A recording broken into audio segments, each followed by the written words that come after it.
Y'all hear that? That's the sound of my nose working again. All right, so here's the deal. Go ahead and sit back and relax because we have a story to go through. Now, if you've been watching the stream, which if you're not, twitch.tv/SquidSquid. I'm live almost every night at 9:30 p.m. MST. Check it out, it's a lot of fun. Love to see you there.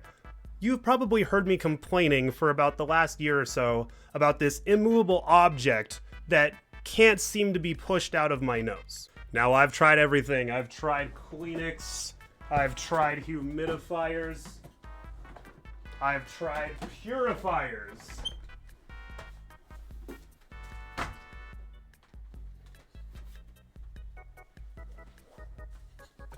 And nothing seems to work. This next part's probably going to be a lot of review for a lot of you, but you know what? It's story time. You get to hear the whole thing. All right, let's wind the clocks back to August last year. Ungodly amounts of allergy medication. I'm talking Benny, I'm talking Zert, I'm talking Allegra. I got Robitussin, I think. What is this even? Oh, this is just Tylenol. Yeah, but I took everything thinking it was allergies, trying to clear up just my right side blockage in my nose and my newly discovered leaky right eye. None of my favorite little pink pills were working, so I decided, you know what, it's time to go to urgent care. I told my mom, hey, I'm going, and she's like, all right, go find out what's wrong. I head over, doctor says, yeah, you've got a sinus infection, bro. Here's some azithromycin. I took that, 5 days worth. My kidneys at this point are begging for help. They are wishing they were dead, but I took it anyway. 5 days later, I still have the same problems. Nothing has gotten better. The attempt on my life has left me scarred and deformed. Now, I just am gonna go ahead and assume still just really bad allergies. I don't know why it's just one side, but I'll let it sit. 3 months go by, I go back to urgent care because now my right eye is leaking like sticky tears. And I'm like, oh boy. Go to urgent care time 2.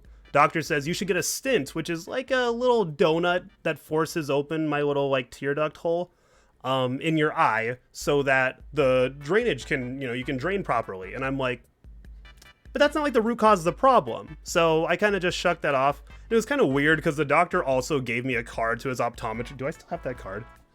Yeah, I thought I had the card. No, it's just my Costco card. Wait, is this it? This is actually it. Yeah, I'm not gonna like dox him because I don't want to like get in trouble or shit. But yeah, that guy was a choke. Anyway, so visit 2 was useless, and I let another couple months go by, and now I'm having a problem. I'm getting a migraine on just the right side of my head that's like debilitating, and I can't get this thing to shake.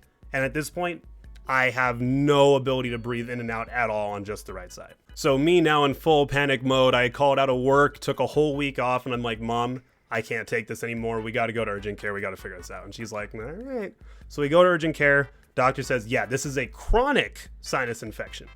You're going to need, what did he give me? Doxycycline, which is basically just another antibiotic. Pop that for 5 days, still nothing. And I'm like, okay, this is bad. So like any pain-stricken 200 IQ gamer like myself would do, I started calling every ENT, which is an ears, nose, and throat doctor in the Arizona state, pretty much. No rock was left unturned in my search. I stumbled upon the first doctor's office, which happened to be the first of the 2 good doctor's offices. I don't think I should say names just because, I didn't ask anyone permission, but we'll just say Dr. 1 was great, and he diagnosed me with nasal polyps, which are basically like mosquito bites in your nose, and they're crazily inflamed, which are causing a blockage of airflow in your nose. So I'm like, I guess that checks out. And he said to me after that, unfortunately for you, antibiotics aren't working for these polyps, so you have to get them removed surgically. So here's a surgeon that I recommend. Go to her, she'll take care of you. And I'm like, cool, when can I go visit her? And he tells me in about 2 months. Stricken with horrible news, I'm like, well, you know what? I guess we gotta just wait. And my mom said, wait a minute, I have a nurse friend who might have another friend in the ENT space. So she talks to her friend, and my mom has now presented with me an ENT doctor visit about 4 days later with a friend of a friend. And I'm like, oh, cool. Maybe this person can do the surgery, fix me up. They could not. They were unable to. They took one look at my CT scan and they were like, this is way out of my scope. This is the worst thing I've ever seen. I'm like, the worst thing you've ever seen? So she says, I don't think I can handle this, but my homie can, and he can see you in another 2 weeks. So I'm like, cool, sign me up, get me in there. 2 weeks go by, I go. Next doctor. This is now Dr. 3, by the way. Dr. 3 he's an ENT, but he's more on the cancer side of things. And he says, yeah, this might be like a nasal cancer. And I'm looking at him like, yeah, I now this is where the patient and the doctor kind of knowledge gap, kind of starts to show. But, I'm going to say this with the greatest of respect to all medical professionals. I knew in my heart of hearts and in my nose, it was not a cancer. I knew it wasn't cancer. I just knew it was not that. So I'm like, okay, cool. He does give us a good surgery plan and says I could do it. But you know what? Why don't you see this other doctor that you said you were going to see, in a couple more weeks, which was the one my Dr. 1 recommended. And then if you want to go with them, go with them. If you want to stay with me, stay with me. So I'm like, cool, we'll do that. So now another 2 weeks have elapsed and it's time to visit Dr. 4, which is the doctor that Dr. 1 originally recommended. And this lady was a queen. She's the one who made me be able to do this. She gave me back freedom of my nose. If I could, and I'm thinking about asking her this on my return visit in here in a couple weeks, if I could put a picture of her up in my condo, because she earned it. All right, she earned every dollar I had to pay for this surgery. Anywho, so I go into her office and she takes one look at me and says, what the previous guy said is completely crazy. You do not have cancer. But what you have is something that is very bad and is growing similar to a cancer. You have a fungal sinus infection, which explains why the antibiotics you've been taking haven't been working. Now, let's talk about why you were having a crazy bad migraine a couple of months ago. This thing has been growing inside of you since about 15 years ago. My mom and my mouths just hit the ground. We could not believe what she just said to us. She said there is extremely likely one of the more common funguses in the air that got latched onto one of like the sensitive allergy, asthma kids, sensitive tissue inside your sinus and your nose, and it just kind of embedded itself there, and your body has been trying to drown it with mucus, thinking it was a regular bacteria for about a downwards of a decade. And I'm just sitting here like, how? I'm like a Last of Us zombie. I'm like a clicker. With that crazy news delivered, she gives us a surgery date, which is going to be May 18th, which is another about month or so away. And she says we're going to be doing a sinuplasty with the possibility of a septoplasty, and then a ton of reductive, basically they were grinding away all the inflamed tissue in my nose, which was the vast majority of my nose at this point in time. All right, I'm going to go a little bit mask off here and give you guys the full surgery experience, because I want you guys to all know what it's like to get a surgery and all of the yellow tape that you have to cross, all the bullshit you have to go through that not everybody, I guess, is super transparent about, okay? That said, the insurance company that I carry through my job intel is Connected Care. And for some reason, nobody, and I mean nobody, has ever heard of it. I go to the clinic, they're like, who, Omega Law? Who? Connected what? Bro, go sit down while we go try to find some access for you. And I'm like sitting here like, bro, I pay these people like $12 a paycheck for my healthcare. Why do you not know who they are? So whatever that was, it was a problem that my mom and I were like, you know what, you're still 25. Let's just use mine. So I started using my mom's insurance, which is Aetna, and they were significantly more popular, I guess, at the cool kids table.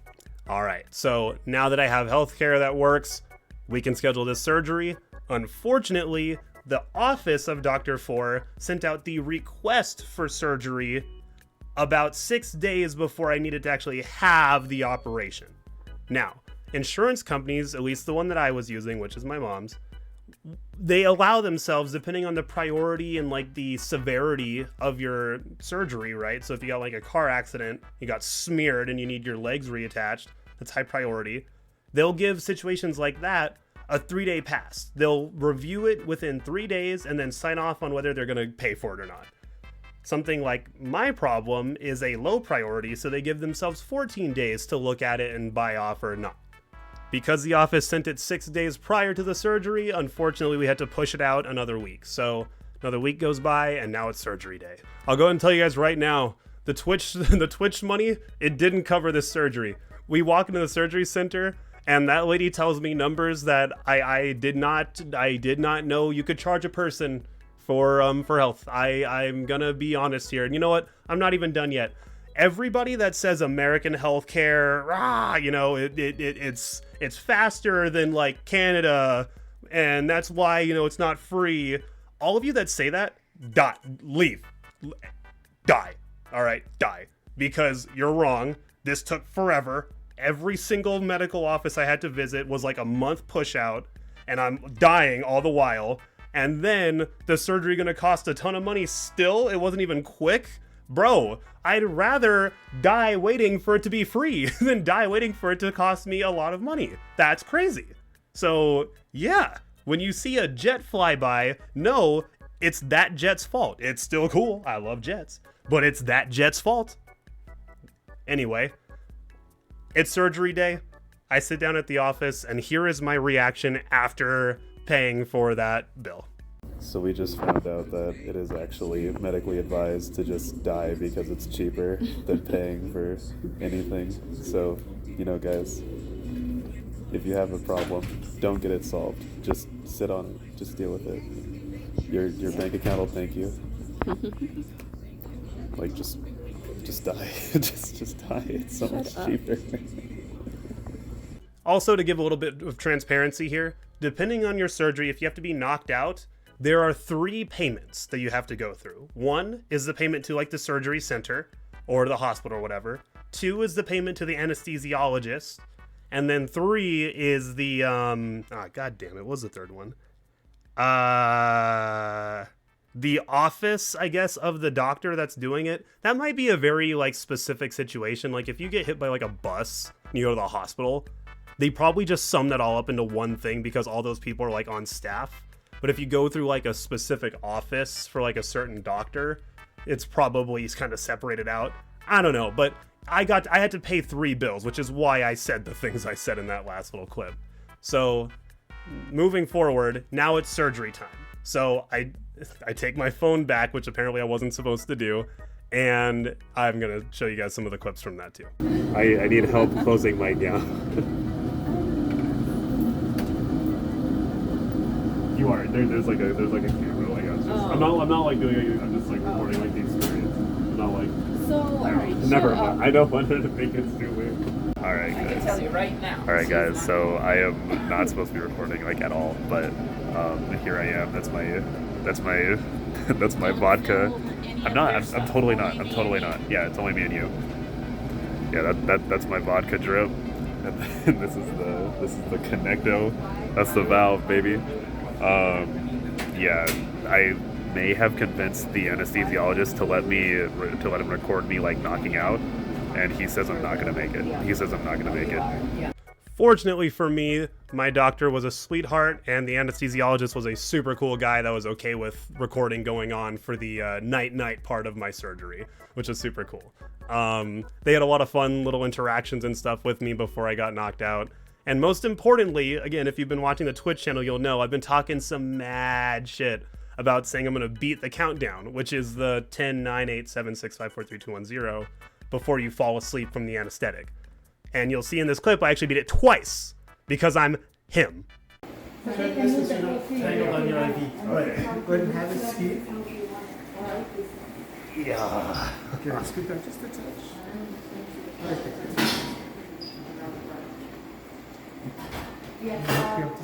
First, no, put your head down. Oh, sorry. Hey Kelly, can you please do me a favor? Will you grab me and hold Olympus camera?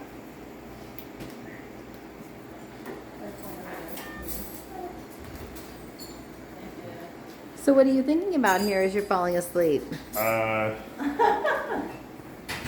I'm trying to keep Andrew, when you look at this video, I'm trying to keep Andrew out of it, so that's why it's going to look kind of funny. Oh, if you do horizontal, it'll be a little bit easier to like kind of cut out the upper Well, so Dr. Yosef has agreed to be in it, but Andrew's not. He's I'm in the witness protection program. he's in the so witness. I prefer They not might to find be. out where he I don't is. want them finding me. These people are very stupid. Don't worry. They can't find you if they try. This is yours. This is Dr. Smith. Dr. Smith, that's right. Yes, Dr. Smith. Oh, you can. Yes, that's We normal. don't want your urns dropping off the table while Yeah, you're sleeping. yeah, we strap you in. That's what happens. My God. I'm getting buckled in. All right. Yes, you're getting buckled in. We don't want you falling off. Oh no. We don't want you to run away. You guys buckle my legs in too, or just my? Nope, just your chest. Okay. We really aren't trying to, keep you here against your will. Oh. I feel like it's still a little late to like turn back now. It's a though, little right? late, yeah. I'm gonna give you a little oxygen Oh, okay. and just breathe like you normally would. You breathing normally? I think so. Okay. All right, I'm gonna tell you when to start counting. All right. The goal is to get to 10, right? That's a 0. From 10 10 down, are you counting down? Yeah. Or wait, I can count up. You have to count back by any way you like. sevens. Count up. But, oh, by 7. All right, now's a good time. 1, 2, 3, 4, 5, 6, 7, 8, 9, 10. 7, 8, 6, 5, 4, 3, 2, 1, 0. Easy. Oh, that was way too It's easy. It's easy. Everyone's trolling. How easy is it now? Can you do it again? Can you say 1? Is there a 1 in you? Can you say 2? I have a feeling it wasn't as easy the second time. Are you I happy think with he's that? done. I'm super happy. Okay. So yeah, that was the surgery part.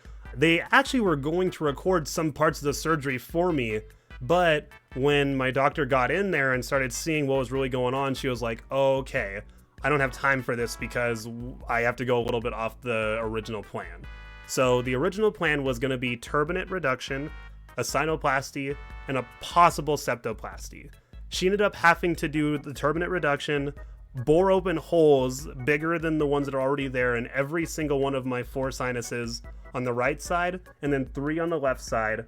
She also needed to fix a bone in here somewhere that was, she said, in a zigzag pattern from all of like the mucus and stuff that was pushing it towards my eye. She was like, if we didn't do this surgery now, in another like year or so, you were going to start having visual problems. So super good that, I started getting on this when I did, but bro, The Last of Us was supposed to be a show, not like a IRL experience. Like, chill.